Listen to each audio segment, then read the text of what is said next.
Dhanamanjuri University ki administrative staff Loubagi result Laothoklabasu thoklabasu appointment letter Thoktriba Phaobadi maheiroi singi Khongjang Handokloi haina Dhanamanjuri University Students Union ki General Secretary Takhelmayum Dijen phongdorakli DM University ki regular vice chancellor amadi atai mathau taba administrative staff sing hapiyu haituna University asigi maheiroi singna tha asigi mapandagi chatharakpa kuthang chara henbagi Khongjang ngasi so thangmaiban lila sing khongnang khongda leiba ima panthoibi community hall da chathari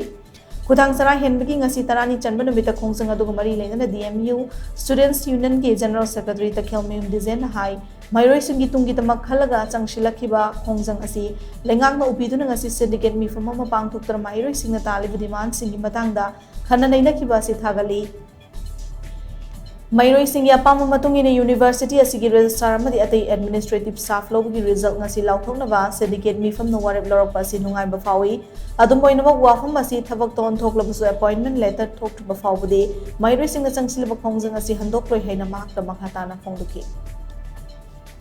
Koina hanga sai tawje ise tang mapandagi ni atung asi tang try pan yaw ngasi phawda khoi gi sarkar gi side gi haide authority side gi development hai bo khoi ngasi gi limit ngasi date 18 ngasi khoi syndicate meeting pham dana khoi decision camera lo dana khoi na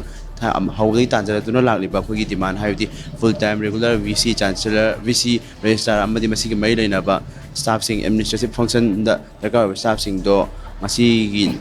nungdang wairam hai tare adum kan haidok ne na paudi maina lakpi adu bu khoi hana makukte gi haudagi thamjigi ba laijigi ba khoi gi stand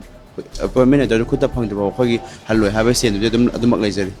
ngasi VC gi di haidi mai due course of time da lakan haidi magi VC gi advertisement tawgi busu kuidre aduna mai matam khara changkini adu bu akhoi atokpa hai tare registrar controller amadi masi gi mai leina ba administrative staff singje asi je ngasi order mak appoint to bi bata ga di khoi matam khara relax to bugi mai na di laijai alne akhoi VC